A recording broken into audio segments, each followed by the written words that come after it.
अवगत हैं कि जैन धर्म भारत का ही नहीं विश्व का एक ऐसा दर्शन है, ऐसा धर्म है जिसका पथ और पाथेय दोनों अहिंसा है। माने अहिंसा में विश्वास करने वाला यह जैन धर्म है। अहिंसा की पराकाष्ठा यदि कहीं पर देखनी हो तो वह केवल जैन धर्म में ही अहिंसा की पराकाष्ठा देखी जा सकती है। और ध्येय और लक्ष्य भी अहिंसा का यदि किसी धर्म के पास है तो वह जैन धर्म के ही पास है। आज के माहौल में यदि देखें सारे विश्व में हिंसा ही हिंसा की चर्चा प्रत्यक्ष रूप से सुनने को भी आपको मिलेगी और प्रत्यक्ष रूप से देखने को भी आपको मिलेगी। इस समय आप देख रहे हैं कि आतंकवाद की घटनाएं भारत की नहीं बल्कि आतंकवाद के साथ साथ उग्रवाद की घटनाएं भी विश्व के कई देशों में चल रही हैं। इतना ही नहीं,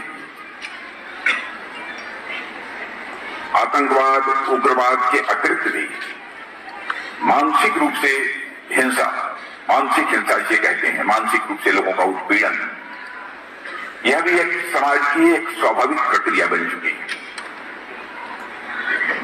यह भी एक प्रकार की हिंसा होती है। एक हिंसा शारीरिक होती है, एक हिंसा मानसिक भी होती है।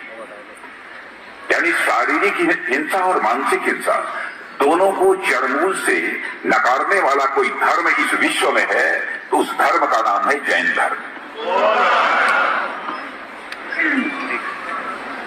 यहां तक कि विश्व की एक सभ्यता दूसरी सभ्यता को भी निगल जाना चाहती है। द क्लैश ऑफ सिविलाइजेशन नामक एक पुस्तक सैमुअल हंटिंगटन ने लिखी है और उसमें इसका विस्तार पूर्वक उन्होंने उल्लेख किया है कि कैसे विश्व की एक सभ्यता दूसरी सभ्यता को निगल जाना चाहती है। यदि एक सभ्यता दूसरी सभ्यता को निगल जाने की कोशिश करेगी तो स्वाभाविक है यह भी एक प्रकार की हिंसा है, यह एक प्रकार की मानसिक हिंसा है।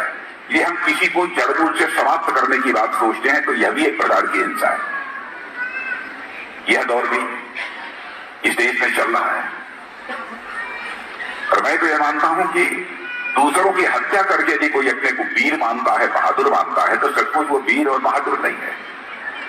जो दूसरों की हत्या करके अपने को बहादुर मानता है, बल्कि जो लोगों का बचाव करता है, जो लोगों को संरक्षण देने का काम करता है, वह व्यक्ति बहादुर है, वह व्यक्ति वीर कहा जा सकता है। हिंसा करने वाला व्यक्ति कभी बहादुर अथवा कभी वीर नहीं कहा जा सकता है। और जैसा श्री सुधांशु त्रिवेदी ने आप सबको बतलाया, लोग ये कहते हैं कि कभी युद्ध तो भगवान महावीर ने किया नहीं, फिर भी उनको महावीर क्यों कहते हैं? आप सभी जानते हैं कि जो युद्ध में विजय प्राप्त करता है, लोगों की रक्षा करता है, लोगों को मारता है, उसे तो हम वीर कहते हैं।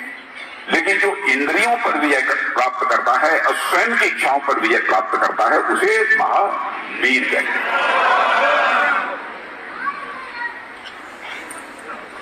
और इंद्रियों पर विजय प्राप्त करने का संदेश प्रमुख रूप से इस देश में यदि कोई धर्म देता है तो जैन धर्म भी देता है, मेरा यह मानना है। और इसके अतिरिक्त जैन धर्म यह भी मानता है कि ये जो पूरी प्रकृति है, इस प्रकृति में यह पूरी प्रकृति जो संरचना हुई है एक मूल कण से हुई है और वह मूल कण है उद्गल, जिसे हम उद्गल कहकर पुकारते हैं, वह मूल कण है, उसी से पूरी प्रकृति की रचना हुई। यानी हम यहां मैं बोल रहा हूं, हमारे मैं भी उसी कण से ही बना हुआ हूं।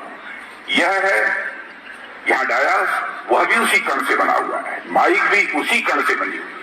यानी पूरी यह प्रकृति, होल यूनिवर्स भी यदि बना हुआ है तो उसके मूल में है तो वह उद्गल है, वह एक पार्टिकल है, एक कण है जिसके कारण हम बने हुए हैं, पूरी सृष्टि बनी हुई है। यह एक जैन धर्म की मान्यता है।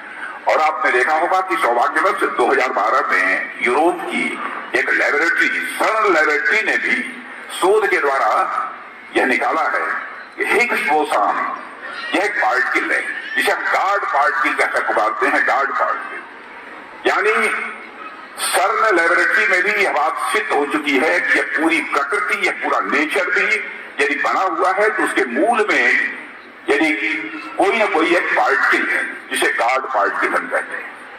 यानी अब तो प्रायोगिक रूप से भी यह बात अब सिद्ध हो चुकी है, यह प्रकृति जो बनी है उसके मूल में एक कण है। शायद इसीलिए हमारे देश के ऋषि और मनीषी कहा करते थे, यह पिंडे तत् ब्रह्मांडे, जो पिंड में है वही ब्रह्मांड में है, जो जड़ में है वही चेतन में है, जो सूक्ष्म में है वही विवर्त में है, जो छोटे में है वही बड़े में है, और जो मेरे में है वही तेरे में है, और जो मेरे में है वही तेरे में है। इस प्रकार का जो भाव जिस व्यक्ति के अंदर होगा वह कभी भी हिंसा का रास्ता अपने जीवन में अख्तियार नहीं करेगा। जैन धर्म की कृष्णा है, और मैं जैन धर्म के बारे में यह भी मानता हूं कि सचमुच भारत यदि एक राष्ट्र के रूप में भी संगठित हुआ है, उसका भी श्रेय मैं जैन धर्म को देना चाहता हूं। चंद्रगुप्त मौर्य के उदाहरण के अंदर ये अच्छी तरह परिचित है। भारत का एक राष्ट्र के रूप में संगठित स्वरूप यदि किसी के समय आया है तो वह चंद्रगुप्त मौर्य के समय आया है। और चंद्रगुप्त मौर्य उन्होंने स्वयं जैन धर्म स्वीकार किया था, जैन धर्म उन्होंने चंद्रगुप्त मौर्य ने स्वीकार किया था। इस बात को भी हम अच्छी तरह जानते हैं। और यहां तक कि अपने राजपाट का जो अंतिम दौर था उस समय उन्होंने संन्यास भी लिया था और वह श्रमण बन गए थे। और फिर कर्नाटक में जाकर श्रवण बेलगोला में उन्होंने अपने जिंदगी का अंतिम समय वहीं पर गुजारा था। इसलिए जैन धर्म का महत्व इस राष्ट्र की दृष्टि से भी बहुत ही महत्वपूर्ण है, ऐसा मैं मानता हूं।